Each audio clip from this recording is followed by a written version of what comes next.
பேரறிஞர் அண்ணா காட்டிய பாதை மக்களின் உரிமைக்கும் அரசியல் அறத்திற்கும் அர்ப்பணிக்கப்பட்ட பாதை. ஆனால் அண்ணாவிற்கு பிறகு அவர் துவங்கிய திமுக அந்த பாதையிலிருந்து விலகிச் சென்றது. அண்ணாவை பற்றி உதட்டளவில் மட்டுமே பேசி அவரின் அரசியல் தத்துவத்தையும் சித்தாந்தத்தையும் கொள்கையையும் குப்பையிலிட்டு சுய லாபத்திற்காகவும் சொந்த குடும்பத்தை அதிகாரத்தில் வைத்து அதை காப்பாற்றிடச் செய்யும் செயல்கள் அனைத்துமே அண்ணா கண்ட திராவிடத்திற்கு எதிரான பாதை என்பதுதான் உண்மை.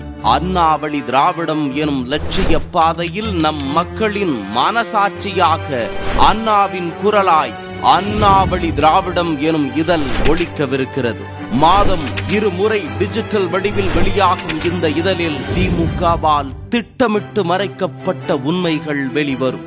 காரிருள் சூழ்ந்த தமிழ்நாடு வெளிச்சம் பெறும். அறிஞர் அண்ணாவின் உண்மையான அரசியல் வாரிசுகளாய் அவர் வழியில் மக்களின் வாழ்வினை மாற்றிய புரட்சி தலைவர், புரட்சி தலைவி மற்றும் அவர்களின் அரசியல் வழிகாட்டுதலில் இன்று உண்மையான மக்கள் நலன் பேணும் திராவிடத்தை சவால்களுக்கிடையே துணிச்சலுடன் காத்து நிற்கும் புரட்சி தமிழர் எடப்பாடி பழனிசாமி என அண்ணாவின் வழியில் உண்மையான திராவிடத்தை பேணி நிற்பவர்களை பற்றி பேசவிருக்கும் இதழ் இது. அண்ணா வழி திராவிடம் இது வெறும் பத்திரிகை அல்ல.